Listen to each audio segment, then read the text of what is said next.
Welcome back to our channel My Bio Notes. So இந்த வீடியோல நம்ம Hershey and Case experiment பத்தி தான் பார்க்க போறோம். So வீடியோக்குள்ள போறதுக்கு முன்னாடி சேனலை subscribe பண்ணாதவங்க subscribe பண்ணிருங்க and also இந்த வீடியோ உங்களுக்கு பிடிச்சிருந்தா லைக் பண்ணுங்க, ஷேர் பண்ணுங்க and also bell button click பண்ணுங்க. அப்பதான் நாங்க ஏதாவது வீடியோ போட்டா உங்களுக்கு நோட்டிஃபிகேஷன்ல வரும். So come let's see about this experiment. So in the experiment actually it proved that DNA is the genetic material. So previously வந்து protein தான் genetic material அப்படி நினைச்சிட்டு இருந்தாங்க. But after this experiment it was an unequivocal proof. What it means unequivocal proof அப்படினா என்னன்னா with no doubt you can say that DNA is the genetic material அப்படினு. So DNA is the genetic material அப்படினு இந்த experiment அப்புறம் it was proved. It was a proof, this experiment. So it is an important experiment. So this experiment was carried out by Alfred Hershey and Martha Case. So these are the two scientists who did this experiment in 1952. And they used bacteriophages in their experiment. So bacteriophage. So what is a bacteriophage? So bacteriophage na bacteria eaters. So that's the meaning. So bacteriophage. So bacteria eater. So it is a virus which infects bacteria. So you must remember that bacteriophage is a virus which infects bacteria. So it is a bacteria eater nu solvanga. So it causes lysis of the cell of the bacteria by infecting it. So how it does abdin pathina, it attaches to the bacteria. First it is the first step, and next it sends its genetic material. So adoda genetic material ana DNA va adutha and bacterial cell kulla adu anupum. Next என்ன ஆகும் அப்படினா அந்த பாக்டீரியாக்குள்ளே இப்போ அந்த genetic material மட்டும் போயிடும். As you can see in the picture, first அது attach ஆகும் அந்த சர்ஃபேஸ், அந்த பாக்டீரியல் சர்ஃபேஸில். நெக்ஸ்ட்டு வந்து pinning. So it attaches itself firmly by pinning process. Next tail contraction and penetration occurs. So the penetration of the tail contraction and the penetration occurs, and the DNA injection occurs next. So the DNA, the genetic material is the DNA, no? So the genetic, now they don't know which is the genetic material, so they have mentioned it as a genetic material. So the genetic material enters the bacterial cell. So after the genetic material enters the bacterial cell, the bacteria it treats that genetic material வந்து அதோட DNA அப்படின்னு நினச்சிக்கிட்டு it starts replicating. So அந்த DNA வந்து replicate ஆக ஆரம்பிக்கும். So next so அதனால் it manufacture more virus particle, நிறைய வைரஸ் பார்ட்டிக்கல் அதனால் வந்து ப்ரொடியூஸ் பண்ணுவோம் அந்த bacterial cell after the infection by the virus. So this Hershey and Case, so this was a main, நான் முன்னாடி சொன்ன மாதிரி protein or DNA, which one enter the bacteria. So they worked on this experiment to discover, what they want to discover is that whether it was protein or DNA. So which one is going to enter the bacteria. So அதுக்காக தான் இந்த experiment அவங்க பண்ணாங்க மெயினாக. So இந்த கேஸில் நான் சொன்னேன் என்ன ஆர்கானிசம் யூஸ் பண்ணாங்க, பாக்டீரியாவா வைரஸா. They used bacteriophage which is a virus which will infect bacteria. So what they did for this experiment னு பார்த்தீங்கன்னா, they grew some viruses on a medium containing radioactive phosphorus. So இப்போ ஒரு மீடியத்தில் radioactive phosphorus இருக்க ஒரு மீடியத்தில் they grew the viruses. That is one set of medium. ஒரு மீடியத்தில் ரேடியோஆக்டிவ் ஃபாஸ்பரஸ் இருக்கும். ஸோ அதில் கொஞ்சம் வைரஸ் they grew. ஸோ இந்த வைரஸ் இந்த இதில் வளர்கிற வைரஸில் it will contain a radioactive DNA. Why it contains a radioactive DNA ன்னு பார்த்தீங்கன்னா, because the DNA it contains phosphorus. So you all know the structure of the DNA, or otherwise you can refer my previous videos. So DNA la phosphorus இருக்கும். So இந்த கேஸ்ல radioactive phosphorus மீடியத்தில் இருக்கனால it gets incorporated into the DNA of the virus, and no radioactive protein. So protein இருக்காது இந்த கேஸ்ல, ஏன்னா வந்து இந்த பாஸ்பரஸ் டிஎன்ஏ கூட தான் இன்கார்பரேட் ஆகும், ப்ரோட்டீன் கூட ஆகாது. So as you all know இது வந்து ப்ரோட்டீனால் ஆயிருக்கும். ஆக்சுவலாக உள்ளே இருக்க டிஎன்ஏ வந்து is the genetic material as you all know. அந்த வெளில இருக்கிறது சுற்றி இருக்கிறது வந்து இட் இஸ் ஃபார் ப்ரொடெக்ஷன். அந்த கேப்சிட் அது எல்லாமே ப்ரோட்டீன். ஸோ ப்ரோட்டீன் ப்ளஸ் மெயினாக நியூக்ளிக் ஆசிடால் தான் ஆயிருக்கும் அந்த ஒரு வைரஸ் அப்படின்றது. ஸோ அந்த ஸ்ட்ரக்சர்ஸும் நான் ஒரு வீடியோவில் எக்ஸ்பிளைன் பண்ணியிருப்பேன், you can refer to that. So இந்த கேஸில் நெக்ஸ்ட்டு இன்னொரு செட் ஆஃப் மீடியம். ஸோ ஒரு மீடியத்தில் they have this DNA containing the radioactive phosphorus. Next medium வந்து medium plus radioactive sulphur containing மீடியத்தில் they grew some viruses. So இந்த வைரஸில் என்ன இருக்கும், வாட் இஸ் த ஸ்பெஷாலிட்டின்னு பார்த்தீங்கன்னா, it contains a radioactive protein, not DNA, radioactive protein. So DNA இருக்காது, radioactive protein இருக்கும். Why? Because the DNA it does not contain sulfur. So in this case the radioactive sulfur gets incorporated into a protein. So on the outer capsid அந்த ஸ்ட்ரக்சர்லாம் form பண்ணுறதுக்கு இந்த sulphur help பண்ணும் அந்த மீடியத்தில் வளரும் போது. So the sulphur labelled protein capsule is shown red in this picture, and the phosphorus labeled DNA is shown green in the picture. So மெயினாக அந்த DNA and the protein both are getting labeled with this radioactive phosphorus and sulfur. So here the radioactive is used for labeling the lab environment la protein DNA label பண்றதுக்கு we use the radioactive compounds. So you all know what is radioactivity, உங்களுக்கு தெரியும். So அதனால we are using this. You all know it is a property actually இது ஒரு special property possessed by some elements-க்கு இது இருக்கும், ஒரு ஐசோடோப்ஸ்லேயும் இது இருக்கும். இதுக்கு என்ன இருக்கும், ரேடியோஆக்டிவ் அப்படின்னா என்ன இருக்கும், they spontaneously emit energetic particles, ஒரு எலக்ட்ரான் ஒரு alpha particle emit of their by disintegration of the atomic nuclei. So கெமிஸ்ட்ரியில் படிச்சிருப்பீங்க ரேடியோஆக்டிவிட்டினா என்ன அப்படின்னு. ஸோ இந்த கேஸில் நம்ம அதை வந்து லேபிளிங்க்கு யூஸ் பண்ணுறோம். ஒரு டிஎன்ஏவையோ ப்ரோட்டீனையோ லேபிள் பண்ணுறதுக்கு நமக்கு அடுத்த ரிசல்ட்டை பார்க்கும்போது அது ஈஸியாக இருக்கும். நெக்ஸ்ட்டு என்ன பண்ணுறாங்க, இப்போ நம்ம அந்த லேபிளிங் முடிச்சாச்சு. அந்த ரேடியோஆக்டிவை வந்து மீடியத்தில் வளர்த்து நம்ம வந்து 2 ஃபேஜ் ப்ரொடியூஸ் பண்ணியிருக்கோம், 2 set of bacteria phage radioactively label பண்ணி வச்சுருக்காங்க. ஓகேவா?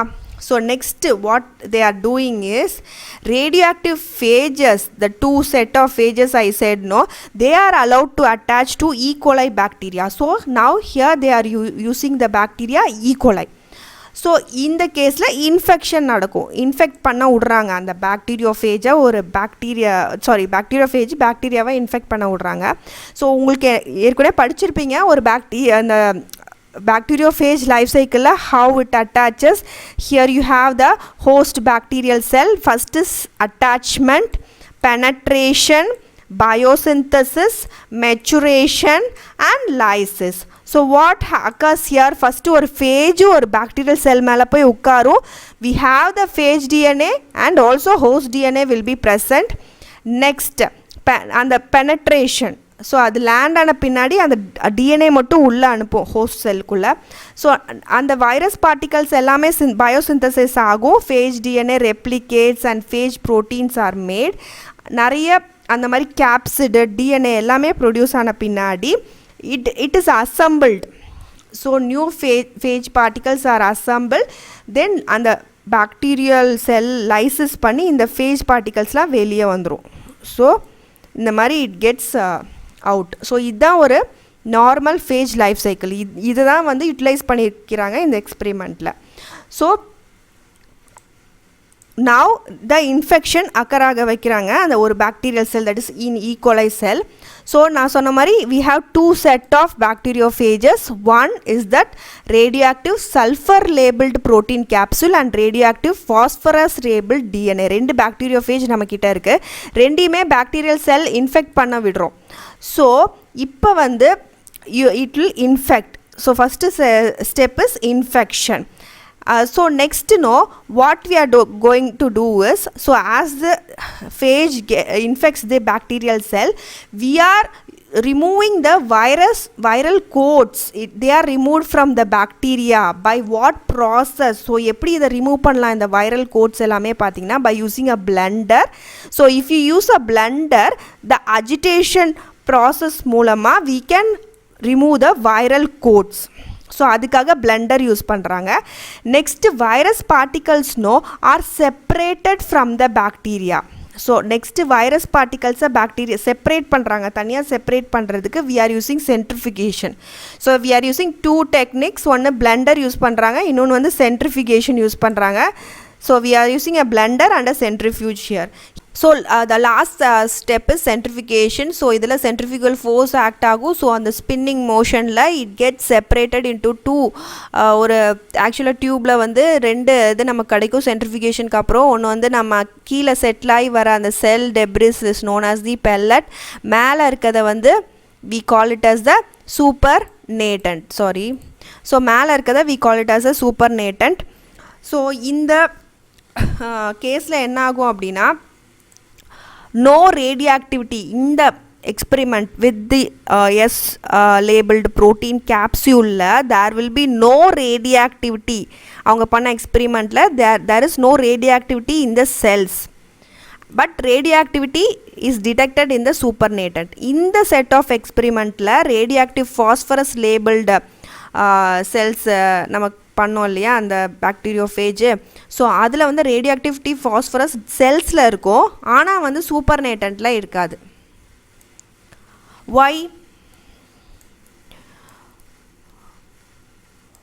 ஒய்ன்னு பார்த்தீங்கன்னா இந்த கேஸில் ப்ரோட்டீன்.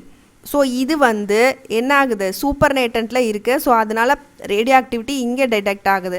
பட் இந்த கேஸில் செல்லுக்குள்ளே அந்த ரேடியோ ஆக்டிவிட்டி போயிருக்கு. ஏன்னா வந்து இந்த இடத்துல டிஎன்ஏ தான் genetic material. So it has enter the sell and it is inside the sell, the DNA.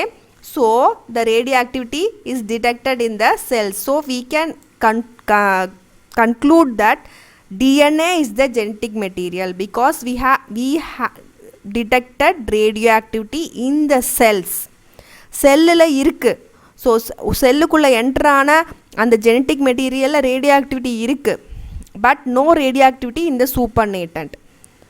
So this is what we can conclude. So the same picture only different formatல கொடுத்துருக்காங்க. இப்போ வந்து ஒரு டெஸ்ட் ப்ரோட்டீன் டெஸ்ட் பண்ணுறதுக்கு this is DNA test பண்ணுறதுக்கு இதுதான் நம்ம மெயினாக பண்ணுறோம் இந்த எக்ஸ்பெரிமெண்ட்டில். ஸோ ப்ரோட்டீன் டெஸ்ட் பண்ணதுக்கு நான் முன்னாடி சொன்ன மாதிரி அந்த ப்ரோட்டீன் கோட்டை வந்து லேபிள் பண்ணுறாங்க. ஸோ அதை வந்து ஒரு பாக்டீரியா இன்ஃபெக்ட் பண்ணும்போது நமக்கு வந்து ரேடியோ ஆக்டிவிட்டி வந்து செல்லுக்குள்ளே போகாது. இந்த பாக்டீரியல் செல்லுக்குள்ளே போகாது. அந்த ஃபேஜ் பார்ட்டிகல்ஸ் கோட் அதில் மட்டும்தான் இருக்கும். செல்லுக்குள்ளே ஏன் போகாது, பாக்டீரியல் செல்லுக்குள்ளே ஏன் போகாது அப்படின்னா, டிஎன்ஏ ஜெனட்டிக் மெட்டீரியல் மட்டும்தான் அந்த செல்லுக்குள்ளே இருக்கும். அது டிஎன்ஏவாக இருந்தால் மட்டும்தான் இந்த செல்லுக்குள்ளே அந்த ரேடியோ ஆக்டிவிட்டி இருக்கும். இப்போ இந்த கேஸில் பார்த்தீங்கன்னா டிஎன்ஏ டெஸ்டிங்கில் ஃபேஜ் டிஎன்ஏ ரேடியோ லேபிள் இது. ஸோ இதை இன்ஃபெக்ட் பண்ண விடும்போது செல்லுக்குள்ளே ரேடியோ ஆக்டிவிட்டி இருக்கும், ஆனால் அந்த ஃபேஜ் பார்ட்டிகல்ஸில் இருக்காது. ஏன்னா உள்ளே இருக்கிறது அந்த டிஎன்ஏ ஜெனட்டிக் மெட்டீரியல் அந்த செல்லுக்குள்ளே இன்ஃபெக்ட் ஆகி உள்ளே தான் இருக்கும். ஆனால் அந்த ஃபேஜ் கோட் வெளில இருக்க ப்ரோட்டீன் கவரிங்லலாம் அந்த ரேடியோ ஆக்டிவிட்டி நம்ம ஏற்கனவே லேபிள் பண்ணல. ஸோ உள்ளே அது இருக்குது. ஸோ இப்போ வந்து அந்த phage வந்து it is grown with radioactive sulfur. அதை வந்து நம்ம ஆக்சுவலாக சென்ட்ரிஃபியூஜ் பண்ணும்போது நான் முன்னாடி சொன்ன மாதிரி we get the supernatant and the pelletன்னு நமக்கு கிடைக்கும். ஸோ இந்த radioactivity in supernatant we will get இந்த எக்ஸ்பிரிமெண்ட்டில் இந்த டெஸ்ட் ஃபார் ப்ரோட்டீன்ஸில் we will detect the radioactivity in the supernatant. ஏன்னா ப்ரோட்டீனில் தான் நம்ம ரேடியோஆக்டிவிட்டி இருக்குது. அதே செல்லுக்குள்ளே இருந்துச்சுன்னா we will get radioactivity in the pellet as you can see in the picture. நம்ம இதை வந்து நம்ம சென்ட்ரிஃபியூஜ் பண்ணும்போது நம்ம அந்த phage grown with the bacteria இதை சென்ட்ரிஃபியூஜ் பண்ணும்போது we will get radioactivity in the pellet since the genetic material will enter the bacterial cell. So the same summary. So இந்த கேஸில் you can see the phage host cell எல்லாமே இந்த பிக்சரில் நீங்கள் பார்க்கலாம், E coli host cell. So இந்த கேஸில் batch 1 batch 2 ரெண்டு எக்ஸ்பிரிமெண்ட் பண்ணுறாங்க. ஒன்று வந்து ரேடியோஆக்டிவ் சல்ஃபர் வச்சு, இன்னொன்று வந்து ரேடியோஆக்டிவ் ஃபாஸ்பரஸ் வச்சு. So we are making the phage to infect the bacteria. We have the radioactive protein here. DNA is not radioactive. பிளெண்டர்னா ஒன்றும் இல்லை, the மிக்ஸி மாதிரி தான் இருக்கும், மிக்ஸி தான் அது. ஸோ பிளெண்டர் யூஸ் பண்ணி அதை அஜிடேட் பண்ணி, ஸோ அஜிடேட் பண்ணும்போது எல்லாம் தனியாக வந்துடும் இல்லையா. ஸோ இந்த ஷெல் தனியாக வந்துடும். we will have the bacterial cell here. So it will contain the phage DNA. So இந்த radioactivity will be seen here in the liquid. இந்த சூப்பர்நேட்டன்ட் லிக்விடில் இருக்கும், பெல்லட்டில் இருக்காது. ஏன்னா அந்த பாக்டீரியல் செல்லில் வந்து ரேடியோ ஆக்டிவிட்டி இருக்காது. ஏன்னா அதுக்குள்ளே வந்து என்ட்ரே ஆகலை, இந்த டிஎன்ஏல வந்து என்ட்ரே ஆகலை ரேடியோ ஆக்டிவிட்டி. இந்த கேஸில் பார்த்தீங்கன்னா இந்த சேம் இன்ஃபெக்ட் பண்ண விட்றாங்க டிஎன்ஏ. இப்போ வந்து அந்த அஜிடேட் பண்ணும்போது எல்லாம் தனியாக வந்துடும், பாக்டீரியல் செல் தனியாக, அந்த phage particles தனியாக. ஸோ அதை வந்து நம்ம சென்ட்ரிஃபியூஜ் பண்ணும்போது we'll get a pellet and the supernatant தனியாக கிடைக்கும். அந்த சூப்பர்நேட்டன்ட்டில் தான் ஆக்சுவலாக இந்த phage particles எல்லாமே இருக்கும். ஸோ இது இந்த கேஸில் ரேடியோஆக்டிவாக இருக்கா? கிடையாது. ஏன்னா வந்து அதில் வந்து என்ட்ரா இருக்காது. இந்த கேஸில் வந்து எது ரேடியோஆக்டிவாக இருக்கும்? டிஎன்ஏ தான். ஸோ எந்த இடத்துல ரேடியோஆக்டிவிட்டி நம்ம அப்சர்வ் பண்ணலாம்? இந்த பெல்லட். ஏன்னா வந்து அந்த டிஎன்ஏ வந்து பெல்லட்டில் தான் இருக்கும் சென்ட்ரிஃபியூஜ் பண்ணும்போது. ஸோ இந்த எக்ஸ்பிரிமெண்ட்லேருந்து வாட் வி கேன் கன்க்ளூட் அப்படின்னா DNA is the genetic material. So that's it. Thank you all for வாட்சிங் மை வீடியோ. என் வீடியோ உங்களுக்கு பிடிச்சிருந்தா லைக் பண்ணுங்கள், ஷேர் பண்ணுங்கள், and also bell button click பண்ணுங்கள். அப்போ தான் நாங்கள் ஏதாவது வீடியோ போட்டால் உங்களுக்கு நோட்டிஃபிகேஷனில் வரும். Happy learning to you all. Thank you.